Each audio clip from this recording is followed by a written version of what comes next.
Queridos irmãos, hoje faremos uma reflexão sobre o capítulo 16 do nosso Evangelho segundo o Espiritismo. Não se pode servir a Deus e a Mamon.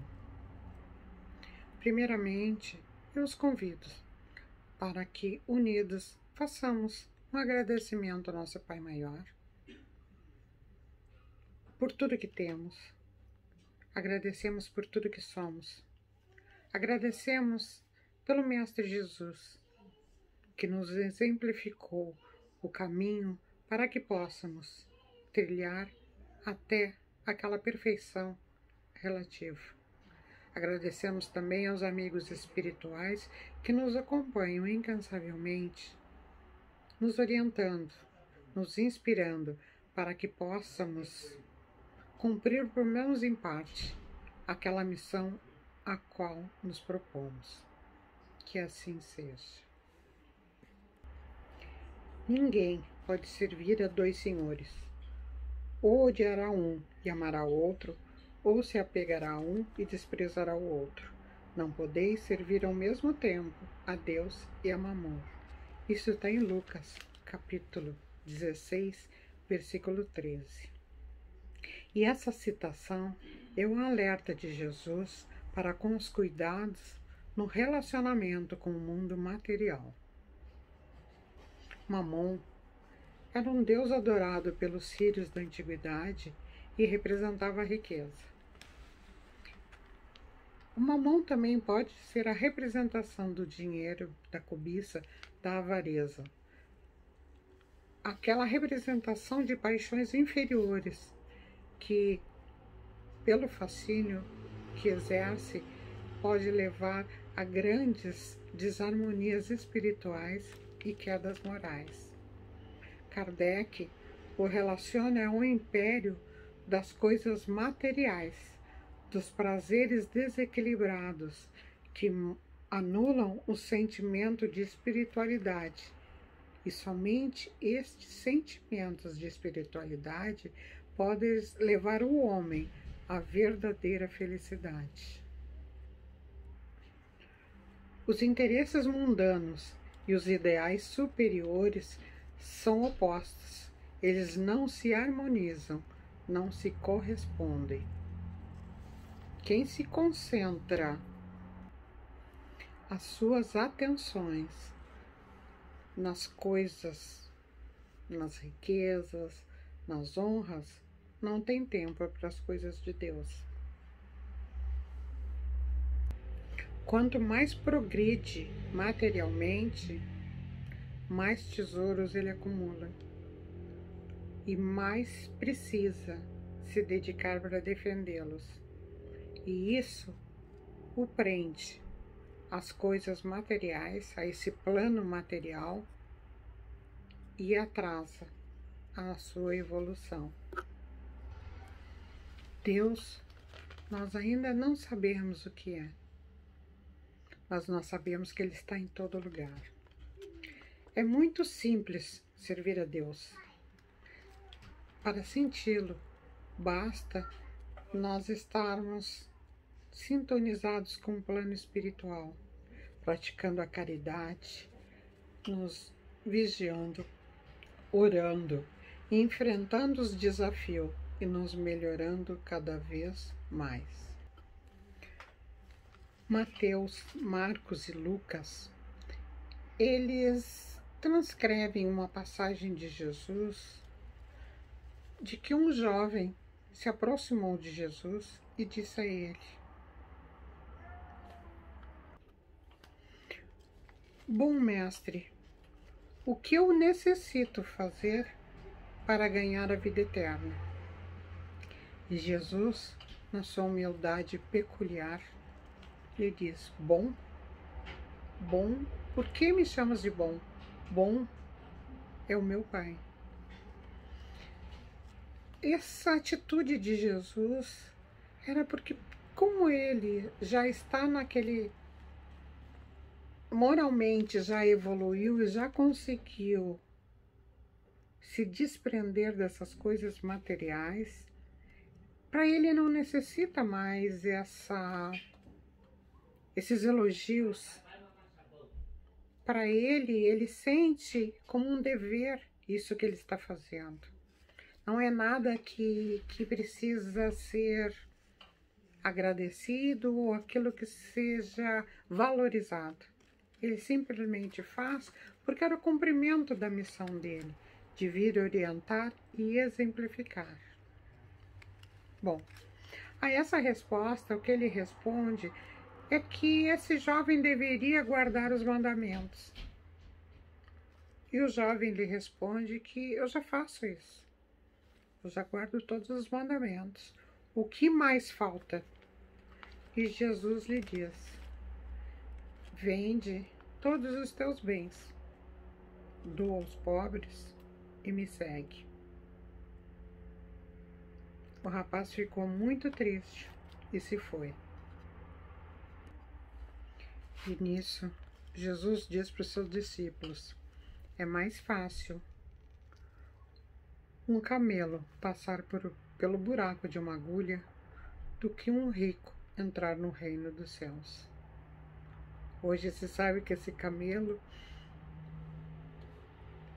representa um cabo, um fio grosso para passar por agulha, não é o animal em si, porque na língua hebraica queriam dizer o mesmo significado para um e para outro, usavam esse mesmo termo para falar do camelo, que era o animal, e também esse cabo, esse fio, um fio grosso que se utilizava na época.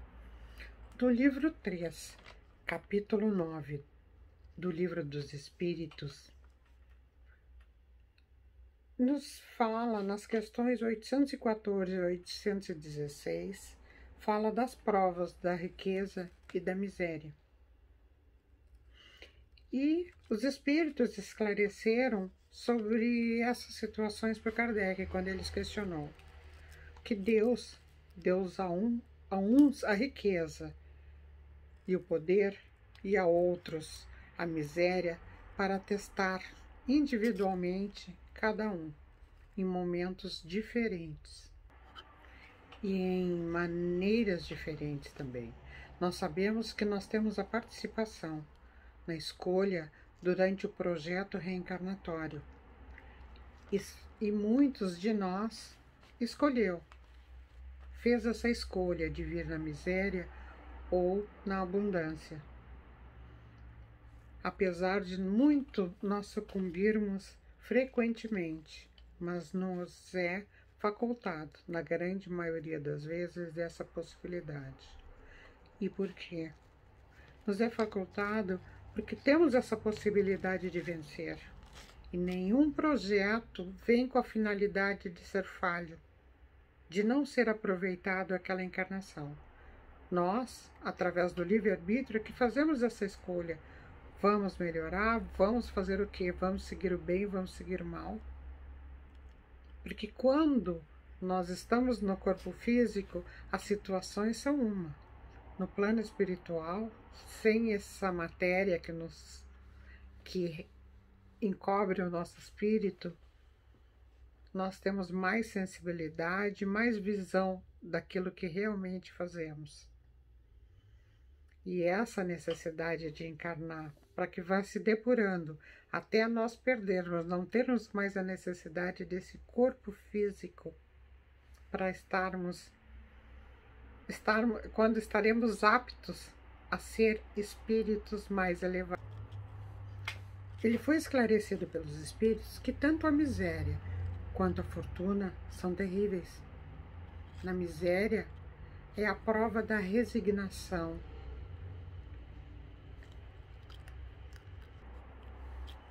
a prova da paciência, e é uma oportunidade de serem utilizados os seus talentos para que possa superar todas as diversidades.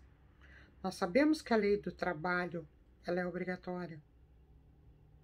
Então, e Deus, na sua bondade, não faz nada que possa prejudicar ou que fique impossibilitado de sair daquela situação. Mas muitas vezes, quando, apesar de escolhermos essa situação de miséria, nós nos voltamos contra a providência divina, nos achando injustiçados. O que temos a dizer é que ninguém é vítima e ninguém encarna para sofrer. Deus nos disponibiliza todas as possibilidades para crescimento, para aprendizado e para evolução. Na fortuna, há a tentação dos excessos, porque a fortuna, o poder, eles deixam aflorar as paixões que nos prendem à matéria e nos afasta da perfeição espiritual. Corremos o risco, quando viemos dotados de valores, de riquezas, de tornar-nos egoístas, orgulhosos e insensatos, insaciáveis, porque entendemos que as nossas necessidades aumentam como tendo a fortuna e os julgamos não ter o suficiente, e aí não dividimos com o outro.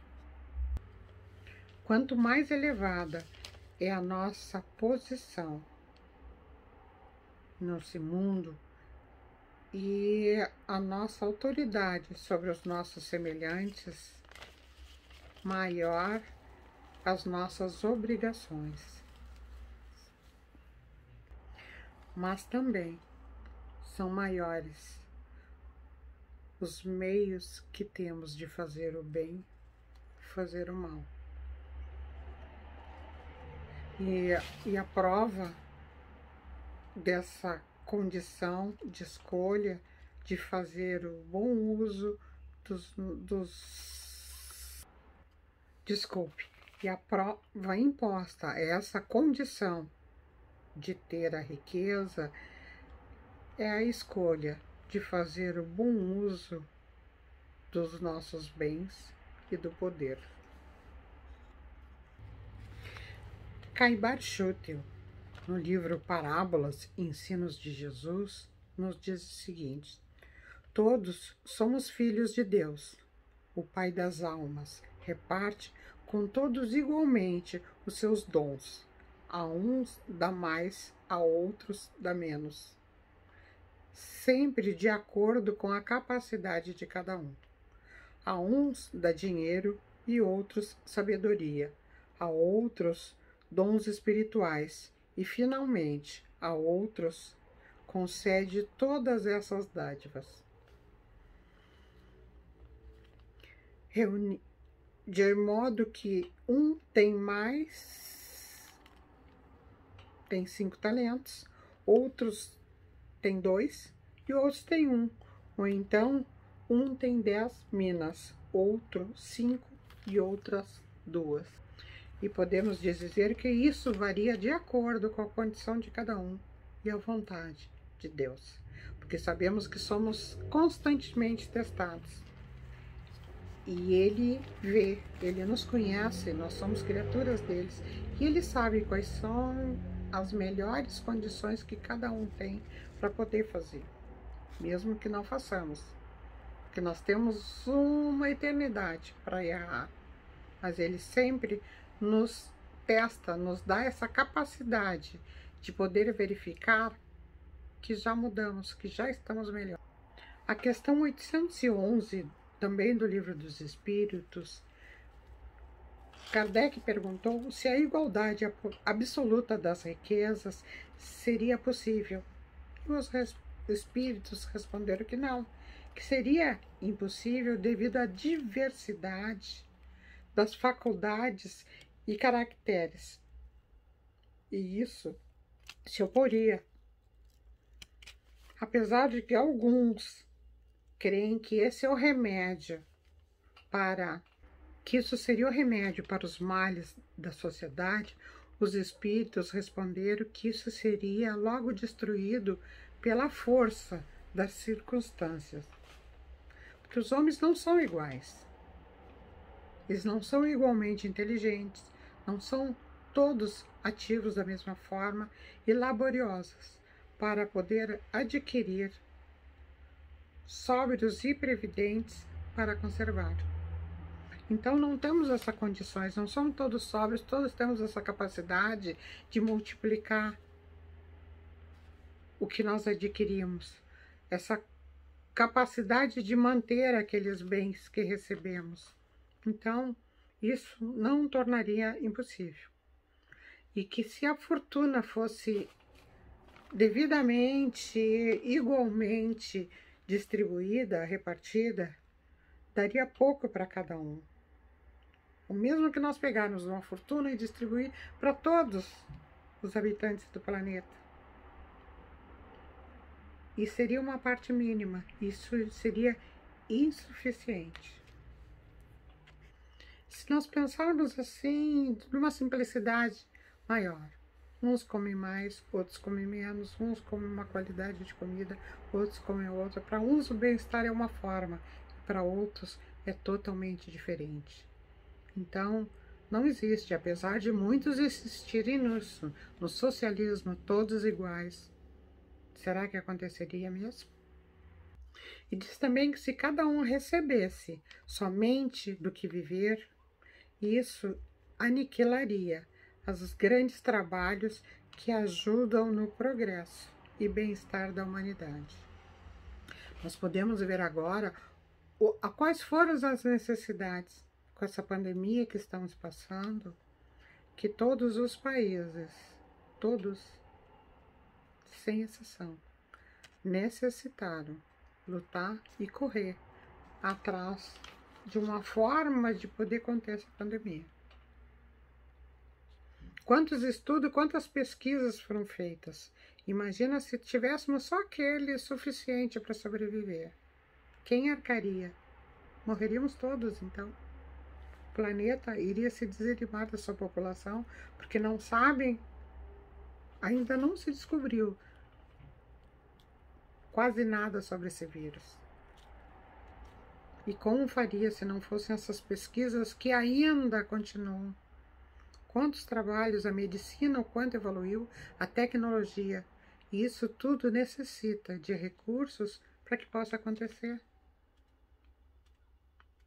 Que alguns não se importam, nós vemos pessoas que não têm o menor cuidado, mesmo sendo todos esses avisos da pandemia. Alguns até exagerados, pode ser, mas enquanto não se tem uma definição do como se adquire, como se pega esse vírus, não tem como fazer diferente. Nós precisamos nos cuidar, e isso é também uma forma de respeito uns com os outros. Porque se nós não estamos contaminados, nós podemos estar com o vírus e transmitindo a outras pessoas. E o que é incontestável é a sabedoria de Deus, porque as riquezas Ele espalha em certos pontos para que elas se espalhem. Foi questionado também aos espíritos, por que Deus concede riqueza para quem não tem a capacidade de frutificar? E foi respondido pelos espíritos que também é uma prova, é uma maneira de distinguir o bem do mal, é uma oportunidade que dá para essa pessoa de fazer isso, porque através do seu livre-arbítrio e a prática do bem possa ser resultado dos seus esforços na sua própria vontade. Então, Deus nos deixa livre, nos dá essa oportunidade, nos abençoa, nos concede, nos beneficia com bens, para que nós possamos reagir e ver. E de que forma nós podemos auxiliar? Como é que nós poderíamos nos situar e, com razão, poder utilizar bem os nossos bens? Jesus disse algo muito simples: amar o próximo como a si mesmo. No momento que nós estamos amando o próximo, a quem nós amamos, nós fazemos o bem. Nós vamos nos preocupar com o bem-estar dessa pessoa e vamos fazer bom uso, porque nós vamos dividir. Então, essa necessidade de aprender e praticar isso. Perfeito, não é? Tudo consta, Jesus veio como um bom filho e trouxe todos esses exemplos para nós, apesar de ainda estarmos muito próximos do início. Ainda estamos gatinhando nessa caminhada, nessa luta pela perfeição. Mas qualquer pouco a mais que nós façamos, isso já é mudança. Cada passinho, cada milímetro que alcançamos na evolução já é ir para frente, já é um progresso. Será que nós já sabemos qual é a nossa verdadeira propriedade? O homem só pode levar do mundo o que realmente possui. E o que nós possuímos? O que é? Isso seria a nossa inteligência, a nossa moral e o nosso conhecimento. E Jesus, muitas vezes, ele instruiu: amai-vos e instruí-vos. É o segredo. É o nosso segredo para o progresso e para a elevação.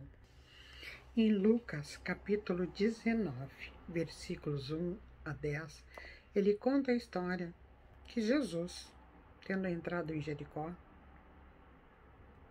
atravessava a cidade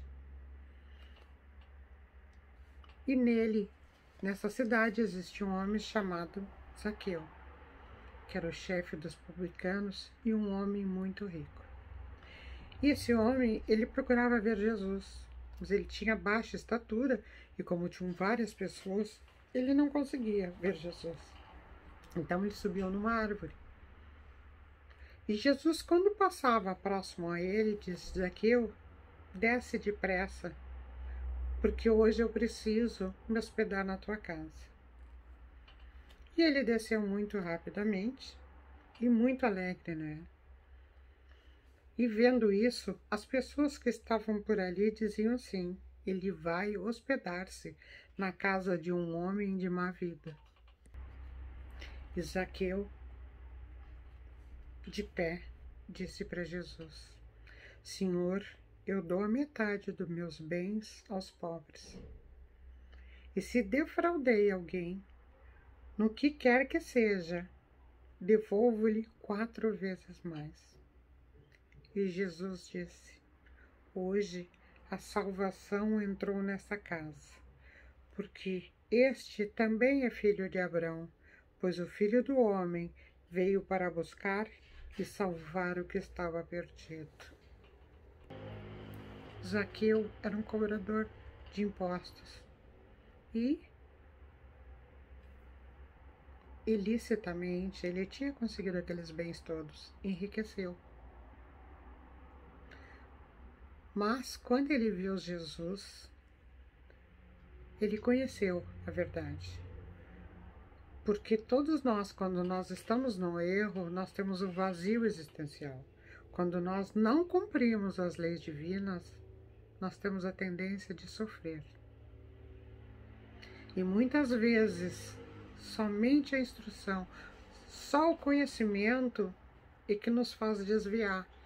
E graças àquela bênção que Deus nos dá, que é o livre-arbítrio, nós podemos mudar a qualquer instante. Houve uma mudança radical no comportamento e nas atitudes de Zaqueu no momento que ele conheceu Jesus. E isso quer dizer a instrução. O conhecimento, levar à luz as pessoas, principalmente nós, que somos trabalhadores dos centros espíritas, temos que atender bem aquele chamado. Muitos os chamados e poucos os escolhidos. Será que nós já somos os escolhidos? Os centros espíritas, principalmente, teriam o dever de estudar. Estudar sempre. Porque a codificação, os 5 livros, não é para ser lido, é para ser estudados. Muitas vezes nós só escolhemos romances, são maravilhosos, são bons, mas tu deparar com a verdade, se deparar com aquele, eu digo que é um mapa, um roteiro de vida, Evangelho segundo o Espiritismo, e o Livro dos Espíritos é o conhecimento total. Além de nós trazermos já na nossa consciência, gravado na consciência, os nossos deveres, as leis de Deus, nós precisamos estudar. Nós precisamos ver a lei de ação e reação, ter ciência disso. Porque quando nós sabemos que a vida segue, que simplesmente não é fazer e fazer umas orações e estamos perdoados, isso já não nos pertence. O que muitos nos passaram, que seria reza, faz algumas orações e apaga, zerou. Não acontece. Nós precisamos ressarcir, precisamos nos redimir das nossas faltas. Isso é obrigatório. E somente após isso nós vamos evoluir. E somente depois que aconteça com toda a humanidade que nós estaremos melhores. Tudo vai acontecer, nós vamos para patamares mais elevados, onde o sofrimento não nos alcança. O estudo nos faz ver que tudo que nós precisamos passar e o porquê dos nossos sofrimentos, as causas. E aí nós não teremos mais o que nos queixar. Não há vítimas. Ninguém sofre sem merecimento. E o sofrimento quem nos causa são principalmente nós. Então nós precisamos ter essa consciência e ter esse conhecimento e multiplicar. Os centros espíritas deviam já, depois desse acompanhamento, essa exemplificação, esse aprendizado no nosso lar, Evangelho no lar, abrindo portas para espíritos superiores ali estarem. E também a nós, para podermos, dentro dos centros espíritas, auxiliar quem necessita. Que não sejamos só aqueles que dão aquele alimento, aquele paliativo para aliviar o sofrimento, mas que possamos ter a capacidade de explicar realmente, ensinar a cada um que vai, porque normalmente quando vamos ao centro espírita, além dos trabalhadores, e quando estamos muito desesperados, na grande maioria, muitos necessitados de amparo, de consolo, mas o esclarecimento precisa, porque não há milagres, nós já sabemos disso. Precisamos seguir passo a passo para podermos progredir, podermos entender, compreender as verdades divinas e aí sim cumprir aquilo que nos é destinado, cumprir a nossa missão, cumprir a nossa programação. E nós estamos sempre repetindo, muitas vezes, os mesmos erros em diversas existências. E quando nós formos esclarecidos, estivermos a real vontade de nos melhorar, isso de alguma forma vai cessar. E só assim nós poderemos galgar para planos superiores. A nossa transição está acontecendo do nosso planeta. Em que momento, em que hora, só Deus sabe. Mas nós precisamos estar prontos, sermos aquele como na parábola, o servo vigilante, aquele que está de prontidão e pronto para fazer essa transição no momento que ela chegar. E só permanecemos nesse planeta quando estivermos totalmente aptos, porque seremos um planeta de regeneração, planeta voltado para a prática do bem, onde os seres mais violentos, mais atrasados, aqueles que não se adequarem às condições necessárias, irão para mundos mais distantes, mundos ainda onde o sofrimento e a violência prevalecem. O que queremos para nós? É o momento de nós fazermos a nossa escolha. e termos consciência da necessidade e dos nossos deveres, que muitos pedimos, mas poucos ainda nos dedicamos totalmente, ainda nos escusamos muito para fazer aquilo que é o nosso dever. Obrigados, irmãos. Fiquem com Deus.